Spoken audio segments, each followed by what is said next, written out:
Y nos encontramos ya con este fantástico cuadro de Velázquez que todos conocéis, por lo menos su nombre, que son Las Meninas.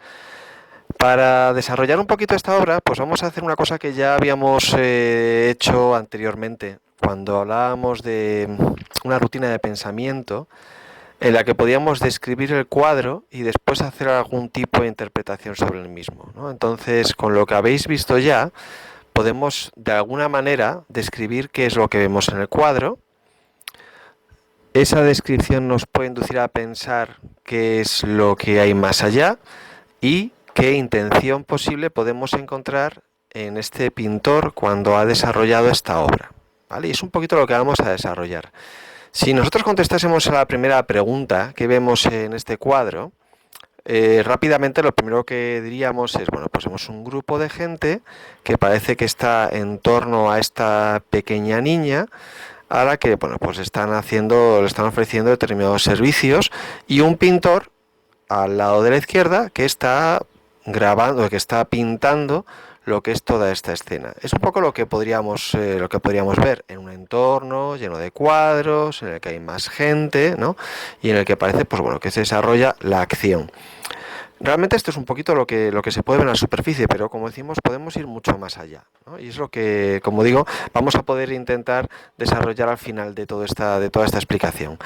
Si nos fuésemos a otra rutina que hemos hecho muchas veces, si os acordáis, ¿no? La rutina de esas 4 W, podríamos preguntarnos quién es el pintor, cuál es el nombre de la obra, dónde se encuentra y cuándo fue pintada esta obra. El pintor ya lo conocemos, es Diego de Velázquez, como decimos, nace en 1596 en Sevilla y muere en Madrid en 1660, se desarrolla a lo largo del siglo XVII y de este periodo que llamamos el Barroco. El nombre que tiene la obra es, coloquialmente se le conoce con el nombre de Las Meninas, es un nombre portugués. Meninas significa en portugués las chicas, las pequeñas, las niñas, pero su nombre original era la familia de Felipe IV, ¿no? ¿Por qué? Porque Felipe IV es el rey de la época y esta es su hija, es una de sus hijas. ¿Dónde se encuentra esta obra? Esta obra se encuentra hoy en día en el Museo del Prado, la podemos ver allí, pero realmente pertenecía a la familia real y durante mucho tiempo estuvo en los alcázares reales. Y en el momento en el que se pinta la obra, estamos hablando de 1656, ya es al final de la vida de Velázquez y también del que le paga la obra, del rey Felipe IV. Estamos ya en el final de su reinado, un reinado que es bastante largo. Si fuésemos más allá, nos metemos ya un poquito en cuestiones más pictóricas, ¿no? Si hablásemos de la temática, lógicamente pues la temática nos recuerda a los retratos. Velázquez es fundamentalmente el retratista del rey, ¿no? Y hay multitud de cuadros que solamente están vinculados con retratar al rey, a sus familiares, a los hombres más importantes, pero de alguna manera también este cuadro se sale un poquito de ese plano. ¿Por qué? Porque no están posando para el pintor. Es lo que nos puede dar la impresión en un primer momento, pero realmente parece como que esta infanta irrumpe en la sala en la que Velázquez, que es este señor que tenemos aquí, está pintando la obra. Por lo tanto, los especialistas dicen que bueno, que es un retrato, pero es un retrato sui generis, es un retrato muy particular. Y como estábamos diciendo, ¿quiénes están aquí representados?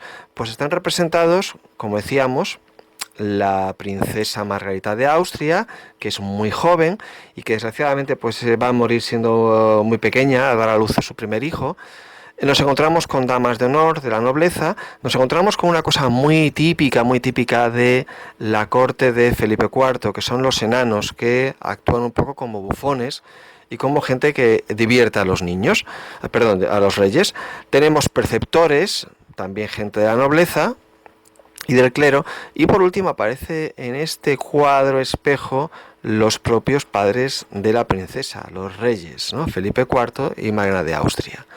Y por supuesto, al lado de la izquierda, pues tenemos al propio pintor Velázquez, que está pintando el cuadro, y como estábamos diciendo, ya es una cosa que venía del Renacimiento. Los pintores son conscientes de su valía y se quieren retratar en los propios cuadros que pintan. Esto es importante.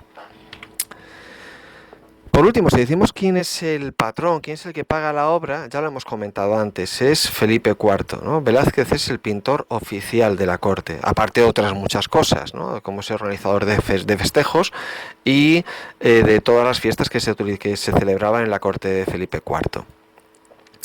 Si vamos ahora a lo que sería un análisis un poquito, aunque sea muy por encima, un análisis un poco más profundo a nivel de las técnicas pictóricas que hay aquí, pues se puede hablar de muchas cosas. En primer lugar, cómo está estructurado el espacio. Si viésemos el cuadro en vivo, nos daremos cuenta que lo que es el techo ocupa muchísimo, ocupa por mínimo una tercera parte del cuadro.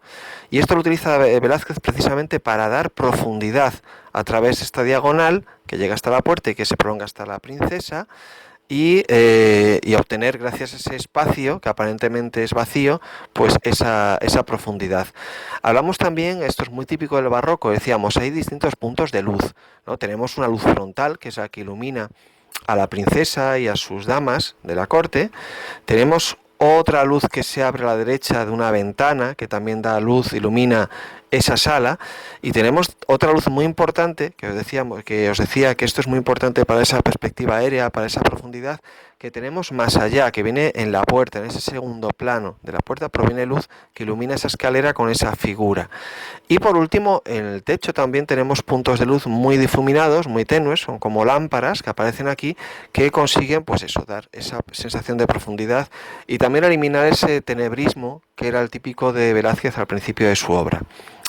La técnica que utiliza es una técnica muy elaborada, ya es recoger toda la tradición italiana, el Velázquez se formó en Italia, recoger toda la tradición tenebrista y la propia pericia del pintor, ¿no? Es de un realismo sorprendente y, como decimos, jugando también con esa profundidad, pero va más allá ese realismo.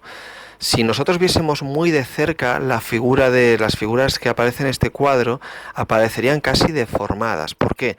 Porque, como os decía, ya veniendo del Renacimiento, el Renacimiento tiende a eliminar lo que es el dibujo, ¿no? Con las técnicas de esfumato.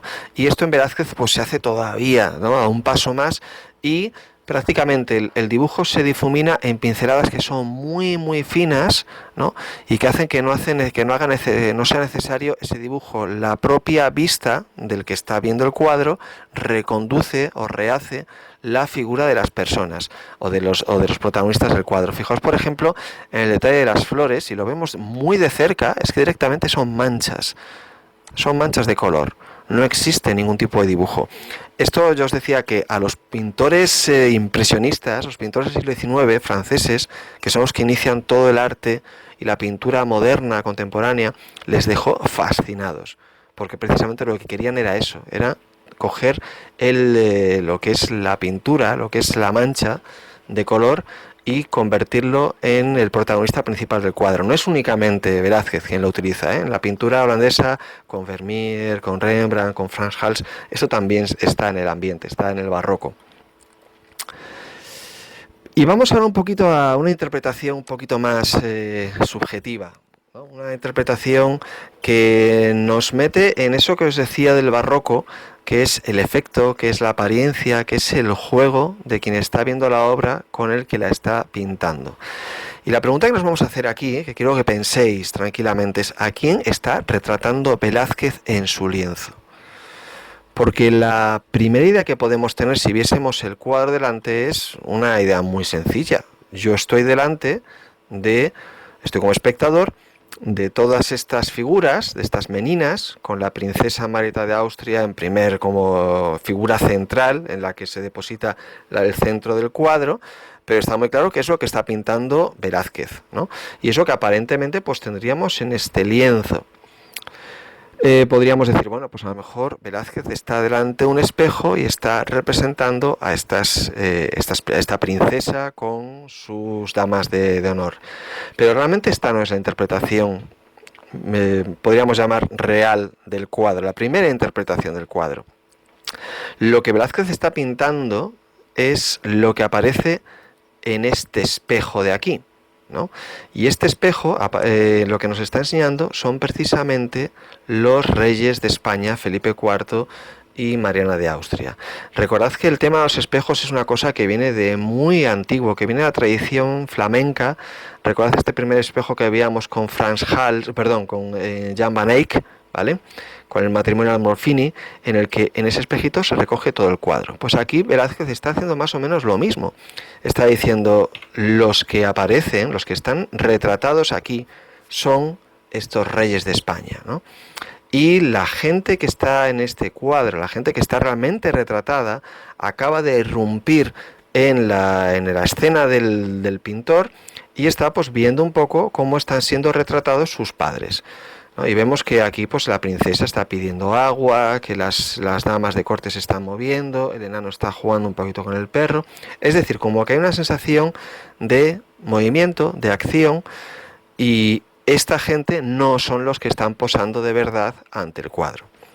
Pero realmente es que hay una interpretación más todavía. Esto, como estoy diciendo, es muy barroco, es muy efectista. Es jugar con el espectador, que el espectador piense quién es el verdadero protagonista del cuadro. Pero es que realmente podemos dar una vuelta de tuerca. Esto lo hizo un filósofo del siglo XX, Foucault, cuando nos dice: ¿y si realmente los que están siendo retratados son la gente que está mirando el cuadro, ¿no? Es decir, Velázquez, la persona que está aquí, está pintando en ese lienzo enorme que aparece en el Museo del Prado a los propios espectadores. Y la gente que está retratada en el cuadro lo que está es contemplando al espectador.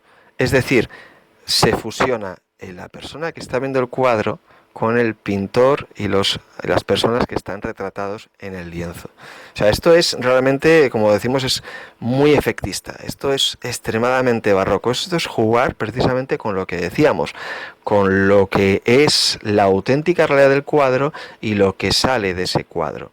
Entonces, claro, aquí esto es la caña, ¿no? Aquí independientemente de esta interpretación nos satisface o no, porque hay artistas, hay críticos que no están muy del todo de acuerdo, pero es directamente la posibilidad de que Velázquez esté jugando con el espectador, que esté jugando con la persona que está contemplando su obra.